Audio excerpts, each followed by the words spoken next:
Gentlemen, the Mishnah Maseches Tanis brings that there were 5 trials and tribulations that the Jews encountered on the 17th of Tammuz, and 5 of them that occurred on Tisha B'Av. And the very fact that the Mishnah draws a comparison between the two indicates, obviously by definition, that there is a common denominator between them, and that, you know, the Maharal of Prague always writes that when you have 5 and 5 together, you have 10. 10 in Judaism very often symbolizes something complete. 10 people comprise a minyan. We have 10 commandments. We have 10 words of Hashem that form the world. We have 10 spheres of Hashem's actions in the world also. The number 10 indicates to us in many levels an issue of being complete. And here, the 3-week period, which basically began last night, because of Shabbos, the Avelus was delayed the morning to last night. The 3-week period is like one continuous procedure, then begins and ends with a fast day. And each one of them resembles 5 different issues that the Jewish people had gone through. But it's important to realize that the first of the 5 mentioned by the fast of Tammuz was the breaking of the luchos, of the tablets. And the 5 mentioned about Tisha B'Av, the first one is the decree that the Jewish people would not enter Eretz Yisrael. And to that end, if you try to compare the 2 different dimensions, that's presumably the difference that we are dealing with. Namely, the trials that relate to the fast of Tammuz deal with the spiritual situation of the Jewish people, and the latter 5 deal with Golus, about the curse of having to live outside of the homeland, which is what Tisha B'Av essentially deals with. Even though you would think for a moment that on Tisha B'Av, when we talk about the destruction of both Batei Mikdash, in actual fact, in both Batei Mikdash, the temple wasn't completely burnt on the 9th of Av. In both cases, carried on to the 10th of Av. The first base of Mikdash had been started 3 days ahead of time on the 7th. But the Churban is also a type of Golus, in the sense that what actually was the clinch of the leaving of Eretz Yisrael during the time of the Babylonians and subsequently by the Romans was the Churban. Particularly true about the Romans because essentially Jewish independence in Eretz Yisrael had ended in Bayis Sheni more than 180 years before the Churban occurred. Once the Hasmonean kingdom fell apart, you don't really have Jewish independence anymore in Bayis Sheni. We became totally dependent on the Romans, and the clinch was the destruction of the Beis HaMikdash itself. In Bayis Rishon, the Jews entered Eretz Yisrael in the time of Yehoshua, and what actually caused their final departure from Eretz Yisrael, besides the Samaritan Jews that left earlier, the Aseres HaShvatim, the latter 2 tribes left Eretz Yisrael because of the Churban. So therefore, to a large extent, although the Churban sounds to us, especially the Mikdash, to be something which very symbolically refers to spirituality, but the truth is the feature that is a result of the temple's destruction is Golus. That's essentially what really happened. And the Golus is a byproduct of the fact מפני חטאינו גלינו מארצנו ואין אנו יכולים לעלות ולהשתחוות לפניך ולעשות חובותינו בבית הגדול והקודש שנקרא שמך עליו. That's what we say in Musaf and each one of our pilgrimage festivals, because the natural byproduct of the Churban was the departure of Eretz Yisrael. It goes without saying that the destruction of Beitar, which is mentioned in the same Mishnah there, was a result of the terrible massacre resulting from the Bar Kokhba revolt, when the Romans took their revenge and massacred utterly tens of thousands of people. So that's obviously what clinched the end of Jewish independence to a full extent in Eretz Yisrael. The Israeli Prime Minister at the time, Menachem Begin, said before he was Prime Minister, when he was in the underground Irgun, that for the Bar Kokhba revolt ended up such a calamity that for 18 centuries in a row the Jewish people did not speak about having a Jewish state. It was something that was so traumatized after the Bar Kokhba massacre. Okay. But the first Churban brought Mishnah and Gemara. Every Churban that the Jewish people suffered from built something else instead. What the second Churban? Actually, the Gemara is only after the second Churban, not after the first. To a large extent, the centricity of the oral law of Torah Shebaal Peh became particularly relevant after the second Churban. After the first, there was a bit of a change in the priorities within the Jewish people. In Bais Rishon, the centricity was the Korbanot. There were Korbanot, of course, in Bais Sheni, and maybe even better kept than in Bais Rishon. But in Bais Sheni, there already is a feature of wisdom, of Talmud Torah, of Tahara, of purity, less the issue of the ritual, more the other parts of religious life. The first of the tragedies of Shiva Asar B'Tammuz was the breaking of the tablets. In the parsha we read yesterday, the Torah mentioned, just a second, mentioned the very beginning, Pinchas ben Elazar ben Aharon HaKohen. If it were the first time we had encountered Pinchas and we mentioned that his grandfather is Aaron, I understand why it would be mentioned all the way back. But 4 psukim ahead of the beginning of the parsha yesterday, we read in Balak, when Pinchas went and stabbed Zimri, it mentions Vayar Pinchas ben Elazar ben Aaron HaKohen. Why does the Torah in less than 5 psukim twice mention who his father and grandfather are? How many people in the Torah, when we describe them, we mention who their grandfather was? We mention the father is maybe, or sometimes even mother. In the case of Yoav, for example, Yoav ben Tzruya. Tzruya was not the name of Yoav's father, it was the name of Yoav's mother. Why was Yoav's mother mentioned? Because she was a sister of David HaMelech, so she had special chashivas. He was the nephew of the Davidian king, who was the king at the time, David himself. But to mention a grandfather and twice, why? There was something fundamentally indicated yesterday. Yesterday, Parshas Pinchas here in Eretz Yisrael was also Yud Zayin B'Tammuz. Now, Moshe Rabbeinu broke the luchos on Shiva Asar B'Tammuz as a result of seeing the egel, seeing the golden calf. He was told by the Rebbeinu Shalom, by the Eibishter, was told already about the egel before he descended from the mountain. But when he saw it, the Torah says, "Vayar et ha'egel umecholot, vayicharf Moshe, vayashlech miadav et haluchot, vayeshaber otan tachat hahar." It was in the same day he knew and he saw. I assume that he descended the same day when Hashem said to him, because what does the Torah say? Lech maher ki shichetemcha saru maher, and Moshe Rabbeinu descends on that Shiva Asar B'Tammuz and breaks the luchos. Now, when he speaks to Aaron, his brother, he gives him a very sharp criticism about his behavior there. It says, "Me'asa l'cha amazeh kevet alav chata'a gdola."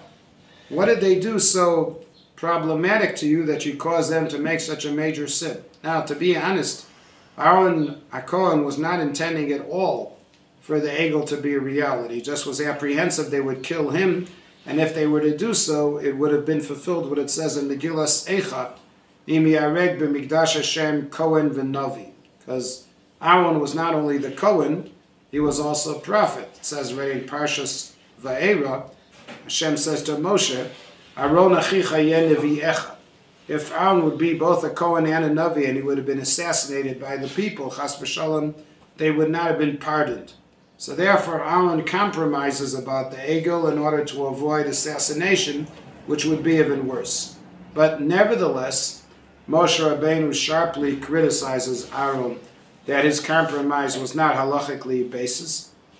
And the Barbanel explained in the parsha we read 3 weeks ago, 2 weeks ago, excuse me, about the troubled waters, Mei Meriva, that the reason why Aaron died was not because of the rock.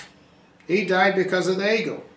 But Hashem hid the issue in something which was very, how would I put it, very ambiguous. What exactly was the sin with the Mei Meriva, with the troubled waters? It's not clear at all, especially Aaron didn't do anything. He didn't speak negatively about the people. He didn't hit the rock. He was passive there. But, so the Barbanel says that he was penalized because of the ego. The honest truth is that beyond what the Barbanel says, which is obviously true, you could take it maybe one step further. Moshe Rabbeinu sharply criticizes Aaron for letting the ego get through, saying, you have a wonderful feature of being an Oev Shalom and Rodef Shalom. However, there are extreme circumstances that even you, Aaron, have to act differently. When I took the tablets which were given to me by Kodesh Baruch Hu and shattered them, was that my natural behavior? No. But I had to act in an extreme way to devastate the people in order for them to do a proper tshuva. And that was expected of you, Aaron, to do. When the troubled waters occurred 2 weeks ago, Moshe Rabbeinu speaks sharply about the people, but it wasn't correct, really, because they were not intending to go back to Egypt. They weren't even interested. They were not like the Meraglim. Their complaint was different. The water and the figs and pomegranates they talk about is that we want to go to Eretz Yisrael now. We have no incentive to go back to Egypt or to remain in the desert. We know that the time is coming. Let's go, but this is not what we see. And these people were not the age group of the people of the golden calf and the Meraglim. This is 39 years later. It's a different group altogether. In this particular case, Aaron could have used his very special qualities of Avas Yisrael and say to Moshe Rabbeinu, Moshe, my younger brother, my beloved brother, in this case you're not hitting home, because they're not the same people that you were dealing with before. These people, you don't have to be angry at them. The Rambam says it also, that was Moshe Rabbeinu's mistake. There was his anger and his fierce comment. And Aaron had an opportunity to do tshuva for the thing he did at the time. Now, Pinchas sees a very problematic act being done by Zimri with this shiksa.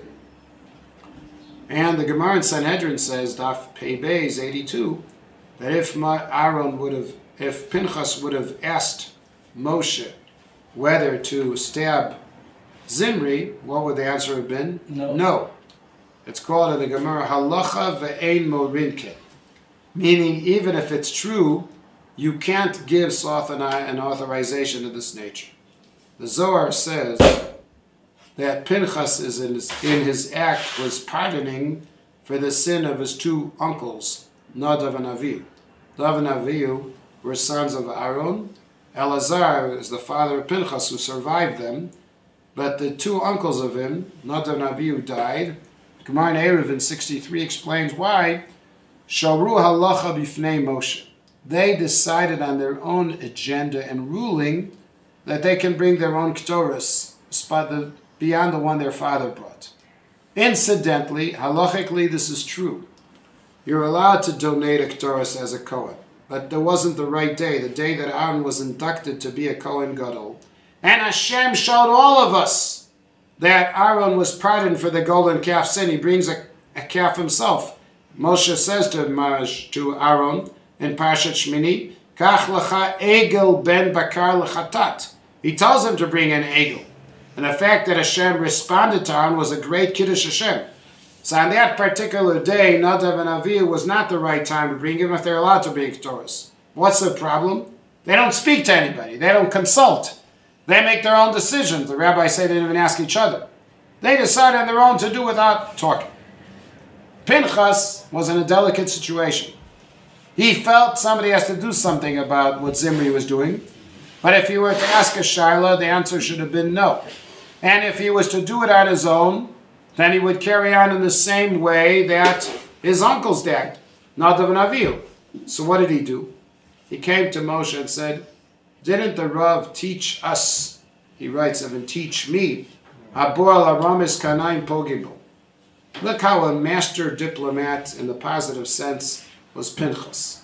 He did not take his own ruling, and at the same time it didn't ask a shaila, and Moshe didn't give him an answer either.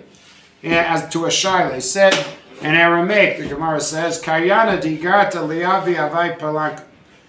You had read the letter, you have the right to do. Meaning he didn't tell Moshe, Pinchas, do it. He said the one who actually understood the shear can act accordingly. Similar when let's say there's a fire on Shabbos. So Gemara in Masechet Shabbat says, what happens if there's a fire and you want to blow it out, and it's not life dangerous, it's a financial danger. So the Gemara says you don't say to the guy to extinguish when you don't avoid him to do so. What do you say instead?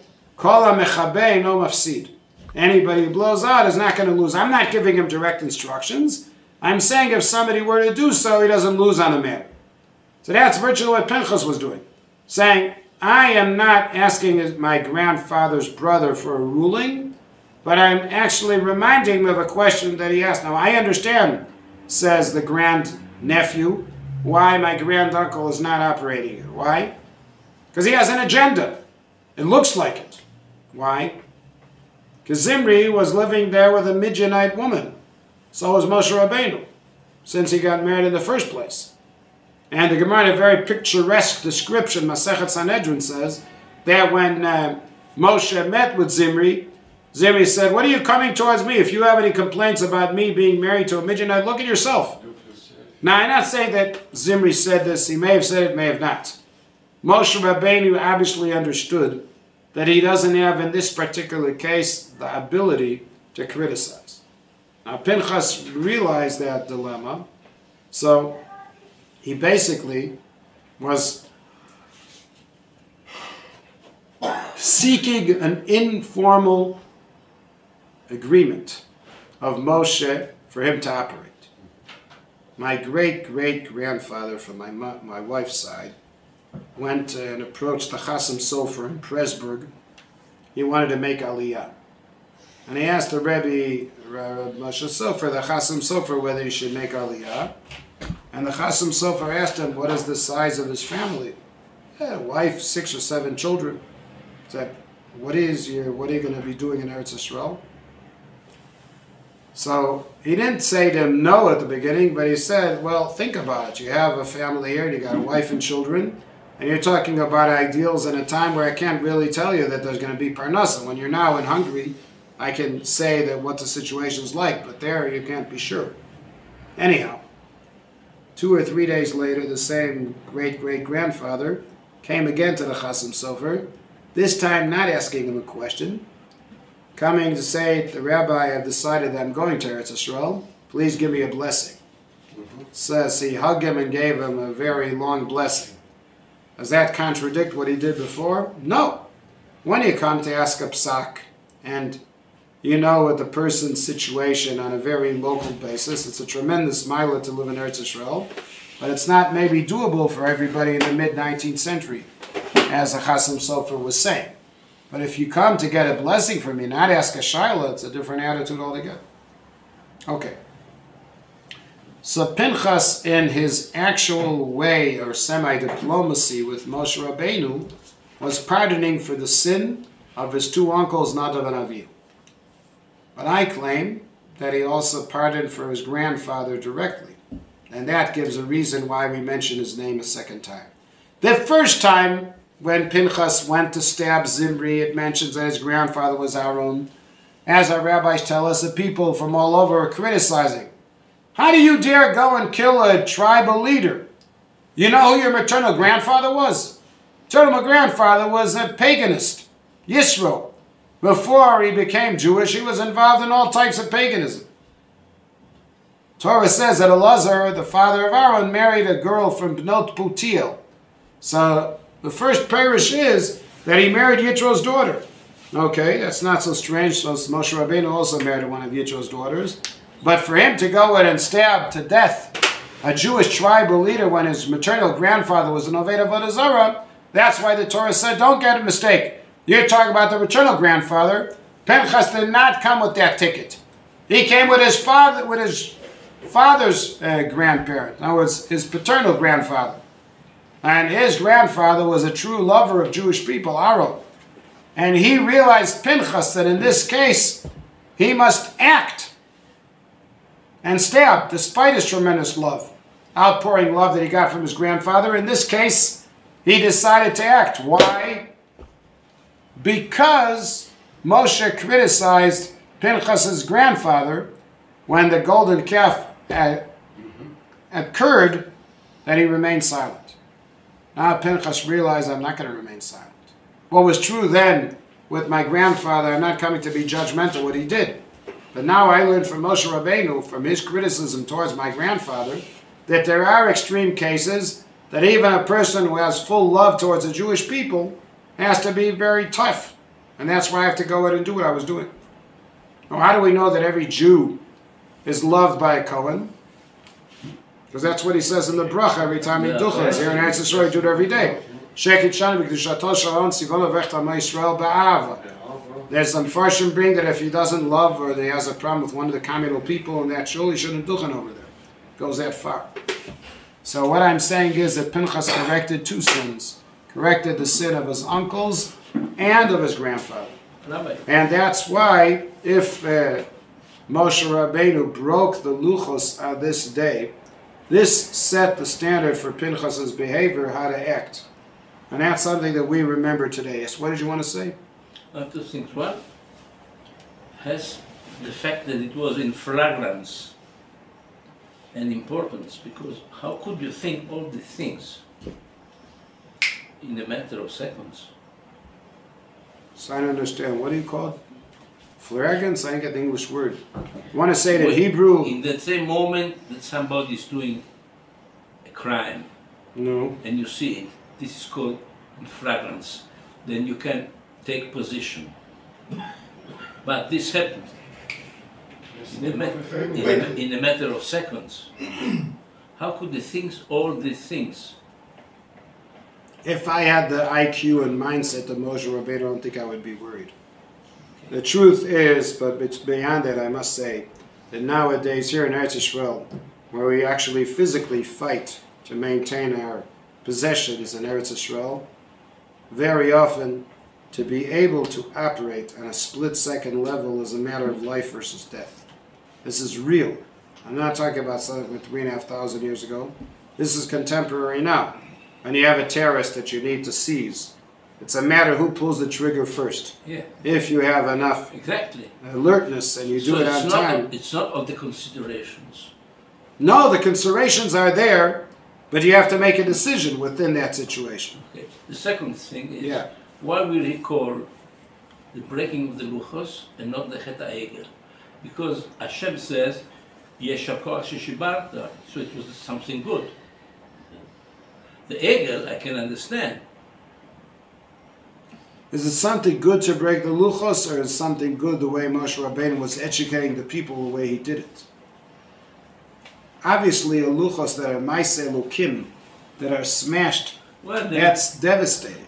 That's terrible. It doesn't make any difference if specifically at the time the breaking was the correct decision. So what? Sometimes we have what they call in English the lesser of two evils. If you don't do it then, you have a worse problem. But it doesn't mean I won't be sad about the decision. It's two different things. Sometimes I don't have a choice. We say that the luchot, they were the star of the marriage between Am Yisrael. No, Beseder, but that was meant to be a ksuba. Okay, no? Yeah, exactly. So if the ksuba is not there, there is no chet. That's what Moshe Rabbeinu tried to do. He tried to make them not considered married to Hashem. Yeah. It's a bit of an artificial way of solving the problem, but yeah, that's true. So what's your question? So it's good. It was good. No. It doesn't make it a good thing. It just means that we won't be punished to a full extent because of Moshe Rabbeinu's overall tshuva. But the devastating situation, what did we lay this morning? After Moshe Rabbeinu did the prayer for the Jewish people, we skip a whole perek in the parsha. The only time we ever do that is on a fast day. And then Hashem's to Moshe, don't think you're going to stay in that state of affairs of a broken luchos. You'll do it now on your own, with the same text that was there before.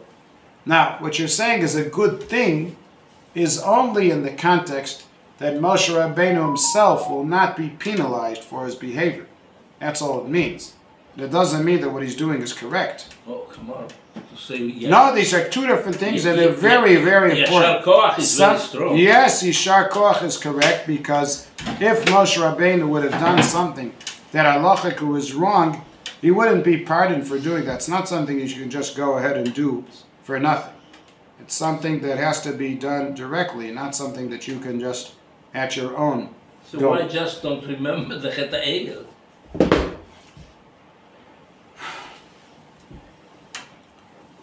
The 5 things mentioned in the Mishnah are all actions that reflect a spiritual situation. You could have asked the same question about, maybe you're less familiar with that, why did Afustumus burn the Torah?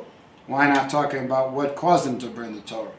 Or why was there Bittul Korban Atamid? The Gemara talks about why that happened.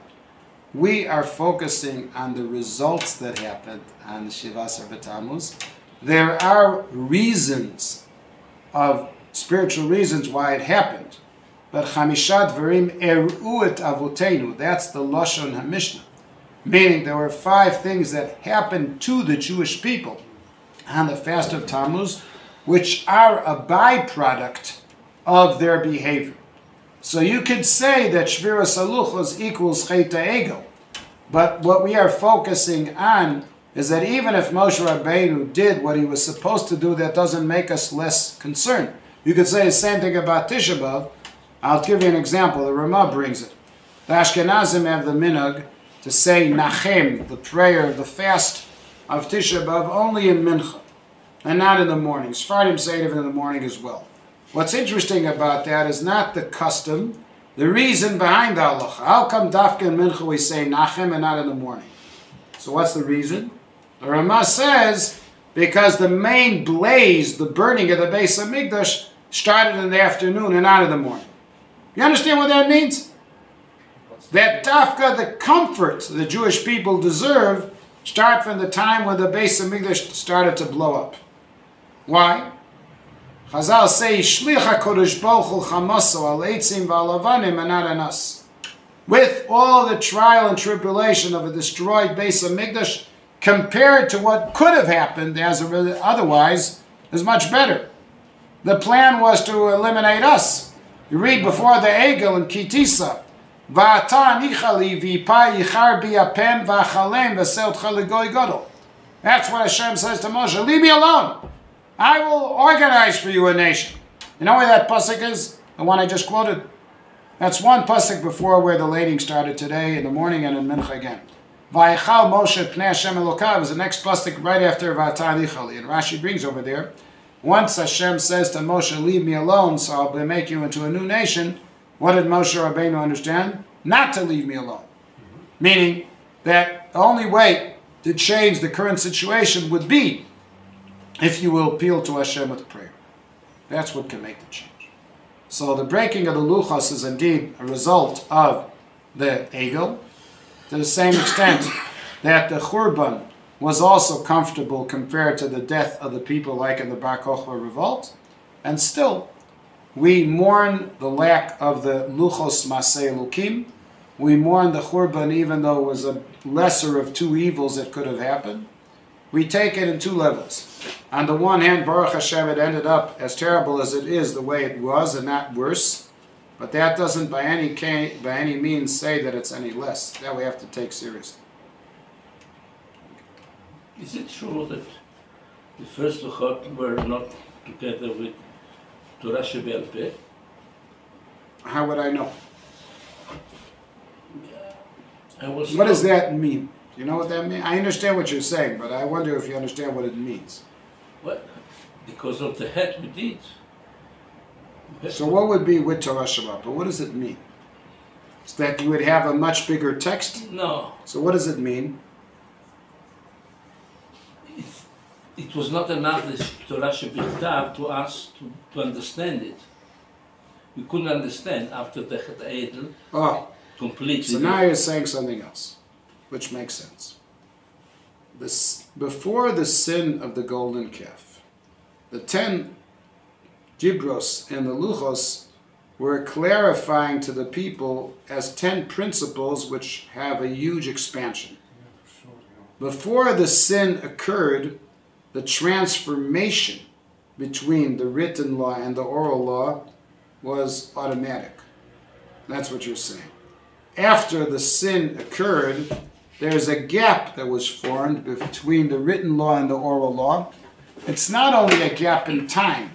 Of course, what it means is that we're going to have to make a major effort to discover the parts of Torah Shebaal Peh that otherwise would have been much clearer to us at the time.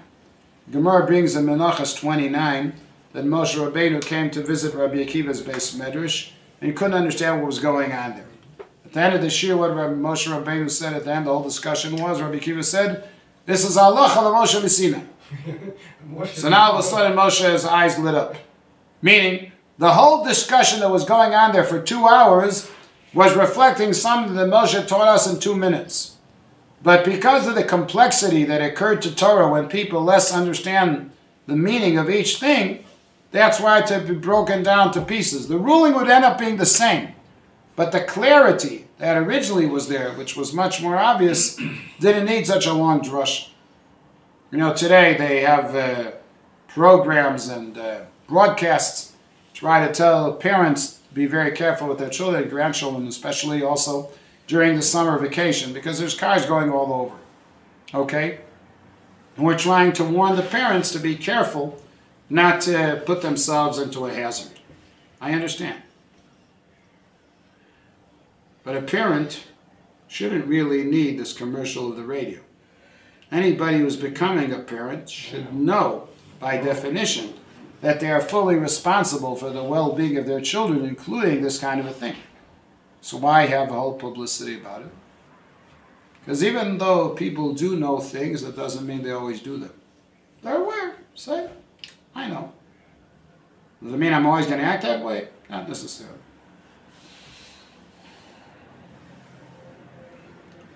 So that's why, as I said earlier, Pinchas pardoned the sin both of his uncles and of his grandfather. And Moshe Rabbeinu, on the same day that Pinchas was read, broke the luchos and gave us a very clear message of what Aaron did that needed to be pardoned for. Does that mean that the general zealousness of Pinchas is something to be well appreciated of? Not necessarily. Yesterday we read Haftarah here at Eretz Yisrael that is rare to be read. And Chutz La'aretz are not going to read it this year at all. It's a Haftarah from after Eliyahu's story in Mount Carmel, and it's only read if Pinchas, as a parsha, is read before we fast Shivas Tammuz, because it's Haftarah that's designated to Pinchas himself. The Zohar and the Medrash and Tosas and Chulin bring that Pinchas and Eliyahu are like an alias, maybe the same person. Eliyahu, after doing his marvelous act in Mount Carmel, needs to escape all the way to the Sinai desert. What happened? Izebel warns him that he will kill her, that she will kill him. So with all the wonderful act that Eliyahu had performed, that didn't even save him from potential private death. So you may go ahead and ask, what did he actually achieve? If that's as far as it got, we didn't get too far. If even after the whole act that Eliyahu had done, his life is in danger. In any event, Hashem sees Eliyahu getting to Mount Chorev in Sinai and asks him, what are you doing here? And he said, what do you mean, what am I doing here? Saving their life. I am jealous for anybody who is not following the ways of Hashem, and the prophets are being killed, including myself, and I had to remain alone and come over here. Okay. So Hashem says to Eliyahu, leave the cave, and I will continue to speak to you. And he did leave the cave, and Hashem showed him what actually had occurred. You see the vision now? The mountains are tumbling. Fire is going all over the place. The winds are blowing. The rocks are falling. After all that mayhem and noise, silence, cold mamadaka. When you are a leader, there are always times when things are not necessarily the best. Part of the wisdom is the ability, even when there's times which are really problematic, to be able to control yourself. And therefore, Eliyahu, you are sent on a mission for the half of the Jewish people. Anyhow, so he sends him outside of the cave, and then asks him again, what are you coming here for? And he says the exact same words for word. Anybody who followed the trop yesterday, not only the words were the same trop is mentioned twice. So Hashem says to Eli, okay, now I'm sending you on 3 missions. You're going to Damascus to appoint the next Aramaic king, Hazael. On your way back, you'll get to Samaria. You'll appoint Yehu to be the next king of Israel. And then your 3rd mission is Elisha ben Shaphat will become the Navi instead of you, which means in Israeli terms, probably in America also, I'm sending you a letter in the name of the executive director, wishing you success in all your future endeavors, and we are very grateful to you. And we wish you, whatever you do will be positive. But why did Eliyahu deserve this? So says HaKadosh Baruch Hu, I don't need people to speak negatively about the Jewish people. I can do that on my own. I need you, Nevi'im, to be their front-run protectors and advocates, not prosecutors. I'm not interested in hearing negative things about them. There's a story in Sefer Shoftim in chapter 7, one of the famous judges called Gidon. An angel comes to see him, going to Chazal on the first day of Pesach in the morning. He comes to see him in his father's home and says that Hashem is with you, wonderful soldier. Now Gidon had no religious education. It's what they call in English today an FFB, no, an FFR. It's not a frum from birth, he's from very, very recent. The night before the angel came to him, he was told for the first time by his grandfather, which was Seder night, about Yetzias Mitzrayim. His father didn't have enough time to come to the Seder. He was busy in preparing a bullock for Avodah Zarah, and therefore he couldn't find time to attend the Pesach, but his grandfather was there. His grandfather told him about the Seder. The next day, for the first time after his very brief Jewish education, the angel comes to see Gidon and says, you're going to be a leader. Gidon says, are you sure Hashem is with us, or why going through all this trouble through the Midianites? Angel says back to Gidon, Lech bechochacha zeh v'shatat Yisrael. You're going to be the right leader. You are a real advocate. Imagine, Pinchas 100 times more learned on every level than Gidon, and he's fired, and Gidon is not. Pinchas is fired, Eliyahu, of course, and after we read yesterday, and guys like Gidon, who were not Talmidei Chachamim at all, were promoted. What you really need is the right person at the right time. And zealousness as a feature is something that Hashem is not happy with. Towards the end of the Parsha, Moshe Rabbeinu was asked by the Slafcha daughters whether they can inherit if they don't have any brothers. And Moshe didn't answer the question. He reported it back to Hashem. And Hashem said, these girls are right. Now, why didn't Moshe Rabbeinu know the answer to this question? We're not talking about a complicated laws of inheritance. We're talking about something very basic and fundamental. And are you going to tell me that you've never heard of families that have girls only? I know plenty of them. When something the first time happened is in our generation, they didn't have any questions like that from before. So what's going on here?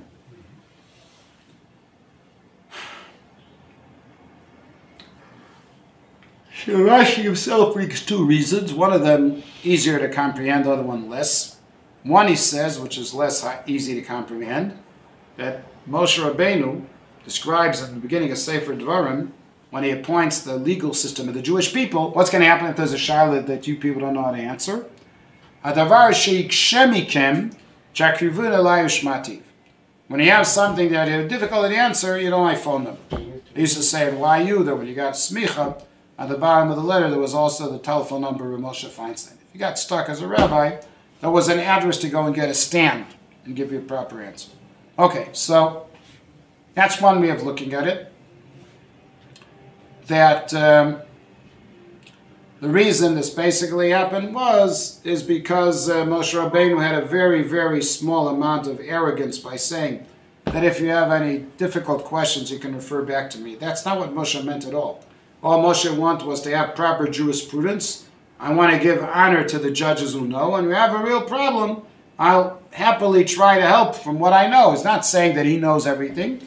He's saying refer it back to me because I have general responsibility for the whole system. Okay.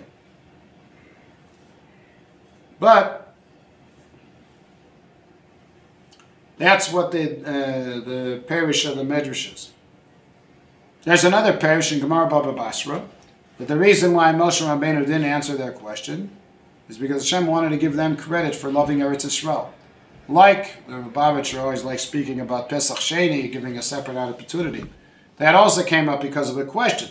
People were not able to keep the Tumas Meis before Pesach, and they thought they lost the Korban Pesach for the year, and then Hashem says, no, you'll bring it next month. You have a second opportunity. Okay, so if you have a second opportunity by Korban Pesach, I can also think that here, despite the problem, we have a solution. No, that's not what Hashem has in mind. You're not going to go and bring them to the Holy Land. In fact, Moshe Rabbeinu was pleased when Hashem says the girls are right. Naton titen lamachuzat nachala, you shall definitely give them an inheritance. Moshe Rabbeinu felt, well, if I take the words of Hashem literally, Naton titen means that he has waived the decree against me entering Eretz Yisrael, because how else am I going to give it to them? The girls will only be getting their share after the Jewish people conquer the area where they're supposed to live, and it'll be administered. If Hashem says to Moshe, Naton titen, Moshe, what you call today in English wishful thinking, says that maybe Hashem has pardoned me for the sin. What does Hashem say? Sadly, I can't agree with you. I have to turn you down. Why? Because you are to climb now to the mountain of Avarim and have a brief picture of what's happening in Eretz Yisrael, but you're going to see it without entering the country. And therefore, don't dream that now the situation is going to change. You're just going to go. So Moshe Rabbeinu approaches Hashem and says, okay, that's the case. You need to appoint another leader for the Jewish people in the meantime. I mean, who's going to go ahead and do this? Hashem says to Moshe, don't worry, I already have a candidate. His name is Yoshua. There's two questions over here. One question is, why doesn't Moshe Rabbeinu answer the question now? I understand if you're saying that Moshe Rabbeinu left the zchus to the person who asked the question, or maybe if you take that Moshe Rabbeinu was a bit, so to speak, I can't even say those words, sounded arrogant by saying, when you have a difficult question, refer it back to me, and therefore he wasn't able to answer a simple question. But there's a third answer, and some of the people in this room will understand more than the others. You maybe not, because you're not American, but I'm sure you heard of the system. In this year, on November 1st, there will be a midterm election in America, and in 2 years' time, the same first Tuesday in November, there will be a presidential election.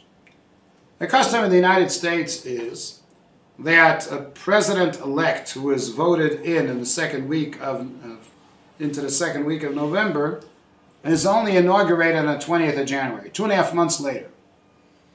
Whether it's a logical thing or not, I'm not going into it. But the official custom of the American system is that the president who's about to leave office because of the new election will not make any drastic changes in U.S. policy without consulting the president-elect, because that's the whole idea of the democracy. If they voted him, that means he's representing the majority of the vote now, and therefore it would make sense that he would have to liaise with it.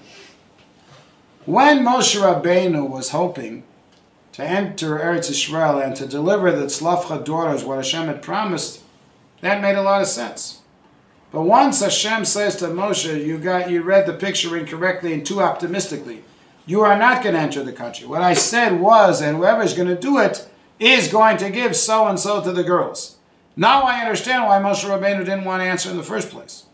Because since he assumed that Hashem would not enter him to enter Eretz Yisrael, which again, it was true, why am I getting involved in this? I'm not going to be able to make that decision. The person will bring the Jewish people into Eretz Yisrael. That'll be his issue. That's what they're going to have to discuss.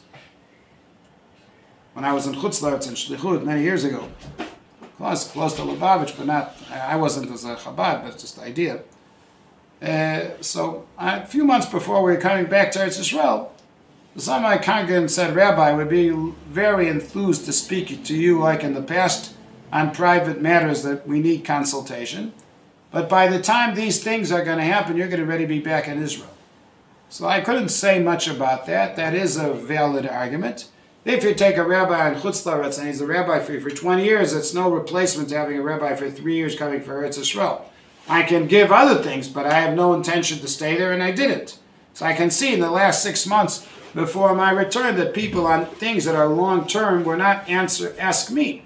Same thing happens there. Once Moshe Rabbeinu realizes that he's not going to be entering Eretz Yisrael, it doesn't make sense that he will respond to their question at this particular time and event. But what we did learn from that story is what is the proper patience and procedure to take in receiving the Torah. Okay, I've spoken a lot, and it's a fast day. If you have any questions or comments still to ask,